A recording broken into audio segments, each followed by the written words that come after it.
On est en période de Iloulot où on célèbre la, la date du décès de Rabbi Meir Balanes et Rabbi Shimon Bar Yochai. Je me suis dit qu'on pouvait parler un petit peu de ce Inyan, de ce sujet du respect du défunt, de la mitzvah, d'accompagner le deuil de quelqu'un. Et dans la paracha de la semaine, dans la paracha Emor, donc on prend la paracha Emor, premier verset, Vayomer Hashem et Moshe, Emor et la Kohanim bnei Aaron, Ve'amartalem le nefesh lo iktama be'amav. Ça, donc on parle du fait de se rendre impur, que les fils d'Aaron, les Kohanim, ne pouvaient pas se rendre impurs pour un mort. Mais qu'est-ce qu'il écrit? Bnei Aaron. Rachim dit Bnei Aaron, Velo Bnot Aaron. C'est-à-dire qu'en fait, la mitzvah, l'injonction, l'avertissement concerne les garçons, les hommes. Ça veut dire que si, Chazé Shalom, il y a un décès dans un immeuble, par exemple, en pleine nuit, et ben, tous les Kohanim qui habitent dans cet immeuble, les hommes, ils doivent sortir en pleine nuit de l'immeuble, en pyjama. Mais pas les femmes. Les femmes, elles sont pas concernées. Et donc le Kohen, pour qui il peut se rendre impur? Pour qui? Non, qui im lish ero akarov lo elav.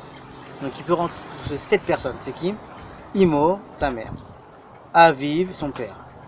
Livno, son fils. Libito, sa fille. Ul ahiv, son frère. Ul achoto, et pour sa sœur. Ça fait 6. Qui reste? Sa femme. Pourquoi? Parce qu'il écrit Ki im lish ero akarov. Et Rashi nous dit c'est quoi? En she'ero ela ishto. Il n'y a pas de proximité plus proche que sa femme. Ok? Donc on a les 7 personnes. Mais là on apprend quelque chose aussi de très important. Pourquoi? Parce que si on revient dans le pasuk précédent, il est écrit, on a dit Bnei Aaron velo bnot Aaron, donc c'est concerné les hommes, pas les femmes. Lo itama be'amav, il ne devra pas se rendre impur, donc le Kohen ne doit pas se rendre impur pour un mort. On n'a pas le droit de devenir impur pour un mort. Be'od shamet betoch amav, à partir du moment où bon, c'est un juif qui est mort. Yatsa met mitzvah. À part s'il trouve un mort, qu'il n'y a personne qui s'occupe de lui. She'en lo mitasek, comme on dit. Si il trouve un mort, qu'il n'y a personne qui peut s'occuper de lui, il est dans le désert. Et ça concerne non seulement le Kohen, et aussi le Kohen Gadol. Le Kohen Gadol, même les 7 qu'on a dit précédemment, même ceux-là, il n'avait pas le droit de se rendre impur.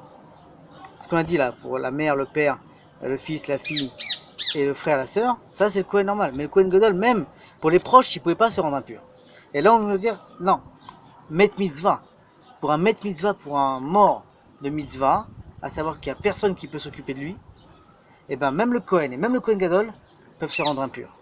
Et ça montre à quel point, pour cette mitzvah-là, de s'occuper du défunt, de s'occuper de la levaya, des préparations, d'aider. Et donc si on extrapole toutes les halachot de la velou, du deuil, d'accompagner, on en voit ici une allusion de cette paracha, dans cette période de Iloulot. Et je pensais que c'était une bonne idée d'en parler cette semaine. Voilà, c'est pas très joyeux, mais parfois il faut parler de sujets moins joyeux, mais c'est quand même une belle leçon de moussard, à quel point c'est important d'accompagner le deuil et de respecter les défunts. On le voit ici, aux exceptions faites au Kohen Gadol.